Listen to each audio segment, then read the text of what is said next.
Avant de passer au premier point de l'ordre du jour, qui est la présentation du nouveau bureau, je voudrais faire une pause relative à notre 40e anniversaire. Vous le savez, l'Académie de l'Espace a été créée par un groupe de 35 personnalités en 1983. Et parmi ces personnalités, il y en a encore 5 qui sont parmi nous.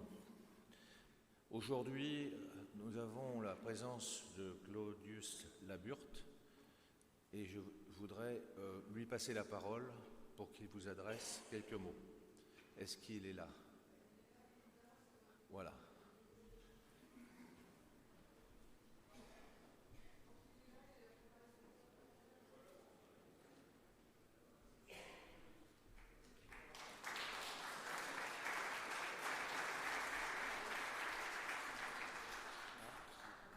Merci.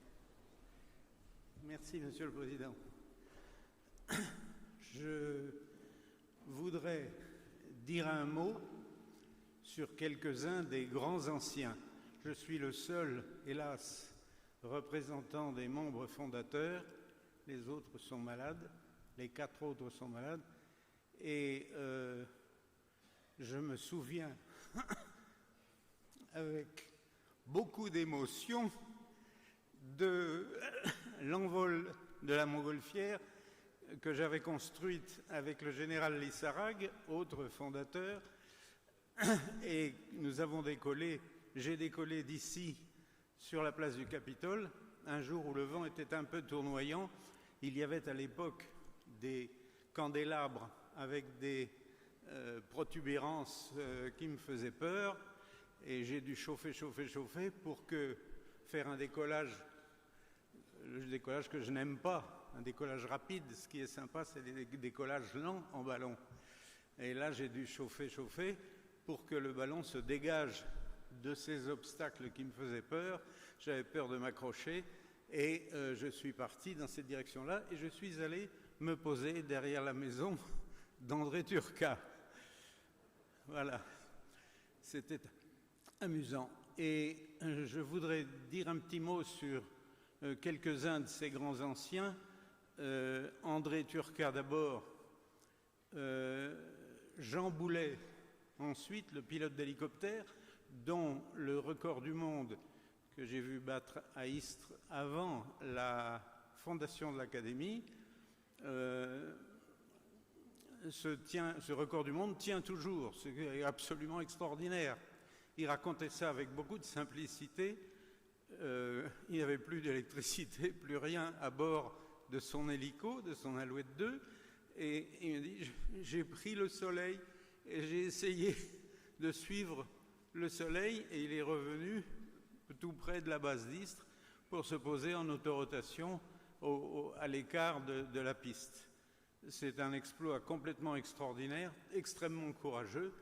Et je crois qu'il faut rendre hommage à cet homme qui était d'une immense simplicité, d'une immense gentillesse, et qui partageait avec Turcat et quelques autres un formidable sens de l'humour. Je ne voudrais pas doucher l'ambiance, mais il y a aussi 2 académiciens à qui je voudrais rendre hommage. C'est Bernard Ziegler et Claude Franzen, qui, à la suite des accidents qui ont fait la une des journaux, Saint-Odile, Chicago et autres, et Concorde, ont eu à subir des procès absolument abominables.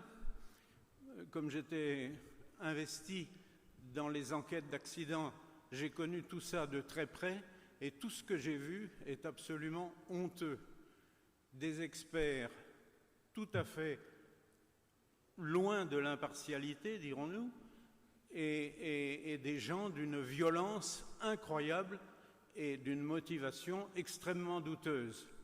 Donc, je crois que Bernard Ziegler et Claude Franzen ont eu leur vie abrégée par des maladies neurologiques déclenchées par le traumatisme de ces procès.